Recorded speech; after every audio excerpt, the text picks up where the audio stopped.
I grew up in Georgia, Milledgeville, Georgia, and before I left, it was still segregation going.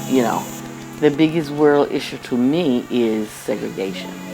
For example, our president, I feel that in the White House there are everything that he tried to do, they always shut it down. And I feel that it's because he's black. What are some other examples aside from maybe in the White House that you've seen? Well, our young black men, how they are targeted, and you find more of our young black men being killed. And a lot of time it's innocent, but they always turn it around and say he had a right to do this and do that. It's like an issue of framing. Yeah. They don't show the other side, any. I mean, it's always like it's the black that always causing the trouble and doing trouble. But I feel that there are, other nationalities that are out there doing things, but they never are, for some reason, they never, profile. Yeah, it's only in the black neighborhoods.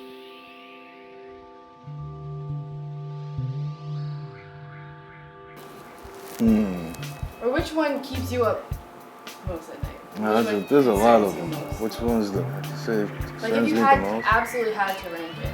Well, I guess it would be on the economy. What can we expect within the next year? Being that our economy is based on just numbers and zeros, and it's basically a Ponzi scam. That means our economy is going to come to a crash eventually, and there's no truth in our politicians. No one's telling us the truth, but it's only a matter of time. Our money is based on it's not backed by anything, no gold or silver. So when a country's threatened, one of the country that's a major country, big country, is gonna claim they're gonna just back their money by gold or silver, that means everything else is eventually probably gonna crash in some way or another. And it's just a matter of time, and people are getting ready for this. Getting ready for the worst.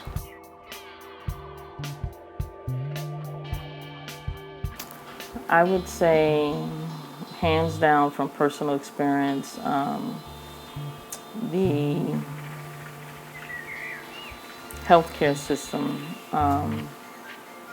in today's world, whether it be Medicare, private insurance, or the VA healthcare. I say this because the situation that occurred with my father from 1970 until 2000, he worked 2 full-time jobs. For a man who worked that many years, when it came time when he was in need in a health crisis, his health care basically broke down. It just didn't make any sense. And it's still happening today.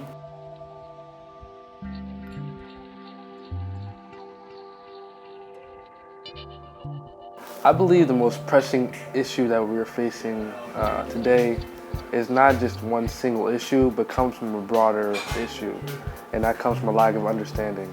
And then from there, things branch off and become systematic issues, cultural issues. The RZA, who's one of my favorite MCs, said, "Peace is the absence of confusion."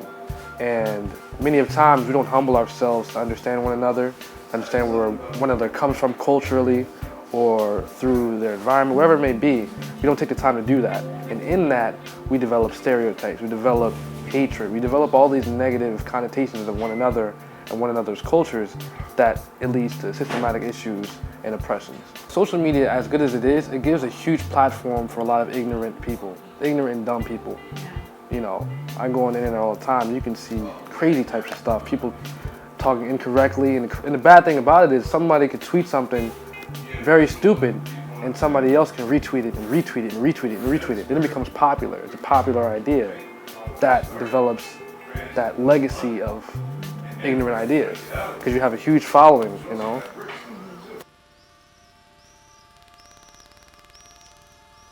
I believe that the biggest issue that mankind, in fact all organisms face globally is global warming and climate change and just the decline and degradation of our environment.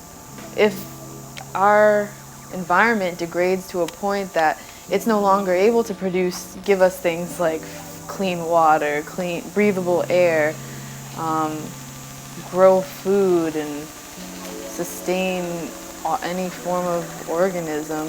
Like, yeah, we are technically on the top of the food chain, but everything fails once we lose that. It goes back to that whole mentality of, nature is something to conquer. It's easy to lose that connection to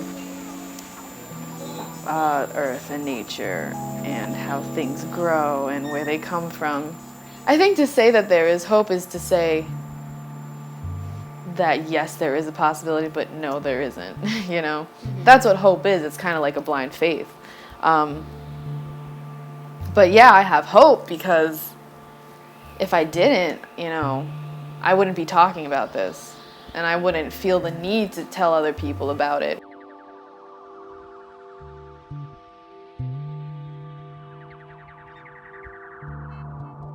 In my opinion, I believe one of the most pressing issues is the upcoming rise of police brutality and racism. In my generation, I think when you don't have that respect towards your law or the police, that's when real trouble happens.